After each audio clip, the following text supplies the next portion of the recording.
Halo teman-teman, di kesempatan kali ini aku mau share dari buku yang aku sedang baca by Bishop Dek dengan judul Kehilangan, Penderitaan, Pengorbanan, dan Kematian. Nah, menarik nih. Jadi aku akan bahas di chapter pertama dan chapter kedua. Nah, di chapter pertama ini bicara tentang 4 janji temu rohani. Jadi kita sering banget berpikir bahwa orang Kristen itu harusnya seperti ini, harusnya A, harusnya B. Kita harus berpikir bahwa orang Kristen itu harusnya apa yang kita doakan langsung kita dapat misalnya. Kita berpikir bahwa orang Kristen itu harusnya ketika ada sesuatu jalannya menjadi sangat mulus begitu. Mungkin gak ada yang namanya struggle atau apapun. Tapi di buku ini Bishop Dek malah berkata hal yang sebaliknya. Menjadi Kristen itu atau mengikuti Yesus itu tidak mudah, Bishop Dek berkata. Jadi kekristenan itu dikatakan adalah tentang setiap kita ini mengikuti Tuhan dan menjadi seperti Kristus gitu. Jadi ada jalan yang kita memang harus ikuti, yaitu adalah tanda kutip mungkin jalan salib gitu, jalan bagaimana proses Tuhan yang kita harus ikuti untuk kita menjadi seperti Tuhan gitu. Nah, di buku ini Bishop Lee berkata bahwa Tuhan Yesus tidak yang namanya menurunkan standar kepada siapapun. Menarik ini. Jadi Bishop Dek berkata Tuhan Yesus tidak memberikan standar yang berbeda-beda kepada anak-anaknya. Jadi gak ada yang namanya kelompok A lebih mudah, kelompok B lebih susah sedikit, atau kelompok C ini yang diberikan paling mudah. No, tapi setiap pengikut Kristus memiliki standar yang sama gitu.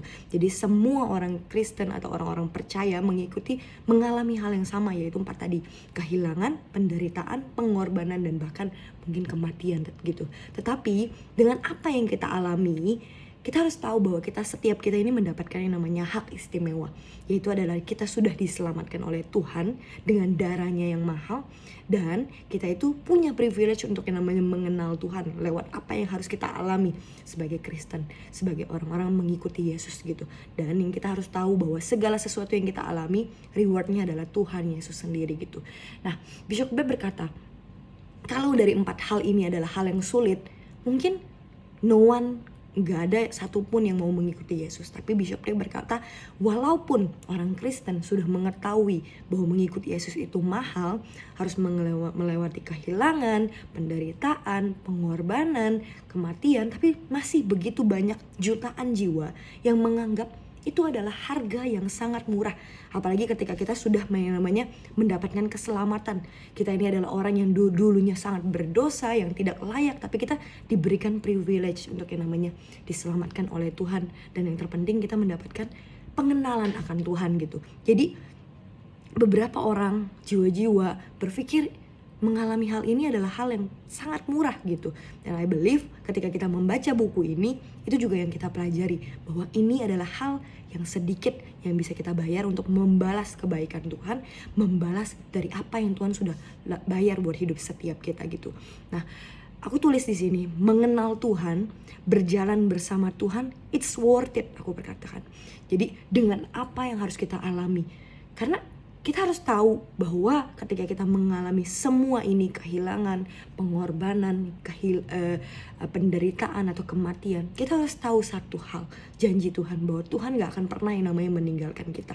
Dan kita juga harus tahu bahwa setiap apa yang kita alami berdasarkan atau yang namanya mengikuti dari setiap yang namanya kekuatan dari setiap kita gitu. Jadi 4 janji ini memang harus kita lewati, tapi kita harus juga tahu bahwa kita gak akan lewatin ini sendiri, tapi ada Tuhan yang akan berjalan dengan kita gitu.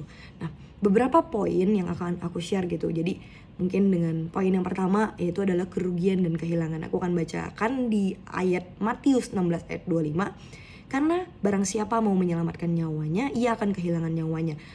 Tetapi barang siapa kehilangan nyawanya karena aku, ia dapat memperolehnya. Lalu di Filipi 3 ayat 7-8, tetapi apa yang dahulu merupakan keuntungan bagiku, sekarang kuanggap rugi bagi Kristus. Malahan segala sesuatu yang kuanggap rugi, karena pengenalan akan Kristus Yesus, Tuhanku, lebih mulia daripada semuanya. Oleh karena dialah aku telah melepaskan semuanya itu, dan akan menganggapnya sampah supaya aku memperoleh Kristus. Kehilangan itu bisa jadi bicara tentang yang namanya kita akan tidak mendapatkan apa-apa. Kita mungkin jadi orang-orang yang tanda kutip kekurangan hal-hal tertentu.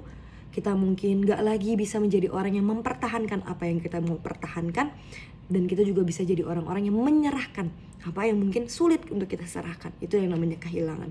Tapi seperti di Filipi 3 ayat 7 gitu, semua yang dulu kita pikir itu adalah kerugian. Aku bicara tentang kehilangan. Mungkin hari ini kita harus kehilangan pergaulan kita yang mungkin salah. Sepertinya kita lost pertemanan kita, tapi kita harus tahu bahwa ketika kita kehilangan itu yang bukan pergaulan atau pertemanan yang bukan dari Tuhan, kita harus tahu bahwa Tuhan gak akan pernah membiarkan kita tuh sendiri, tapi Tuhan akan kirimkan orang-orang yang terbaik di dalam hidup kita, godly people di dalam hidup kita, yang membuat kita menjadi orang yang a better person, membuat kita menjadi orang-orang yang lebih baik lagi gitu. Jadi aku mau katakan di poin pertama ini, kehilangan atau kerugian, coba kita taruh mindset itu bahwa Tuhan itu bukan pengambil, tapi Tuhan itu bukan hanya mengambil apa yang terbaik, tapi Tuhan mau menggantikan sesuatu di dalam hidup kita untuk namanya something yang kita gak pernah dengar, something yang kita gak pernah lihat, something yang gak pernah timbul di hati kita, tapi Tuhan mau sediakan buat hidup kita, dan Tuhan mau gantikan dengan sesuatu yang lebih baik di dalam hidup setiap kita gitu. Nah itu adalah di chapter pertama yang aku pelajari, dan masih banyak sebenarnya poin-poin, tapi teman-teman bisa baca, dan aku akan lanjutin di poin yang kedua yang mungkin aku bisa share juga, yaitu adalah poin di penderitaan gitu. Nah di Filipi 1 ayat 29 ayat sampai 30 berkata seperti ini, sebab kepada kamu dikaruniakan bukan saja untuk percaya kepada Kristus, melainkan juga untuk menderita untuk Dia, dalam pergaulan yang sama seperti yang dahulu kamu lihat padaku dan yang sekarang kamu dengar tentang aku. Jadi mengalami kepedihan, kesusahan, kesulitan, kesukaran, dan ketidaknyamanan, itu yang mungkin akan kita lalui gitu.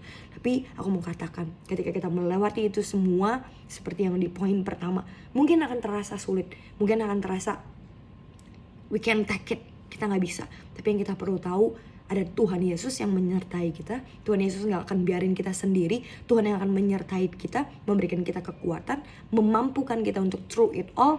Dan yang paling penting, Tuhan yang menjadi reward buat setiap hidup kita. Nah di chapter kedua bicara tentang bagaimana menderita kehilangan bagi Kristus gitu.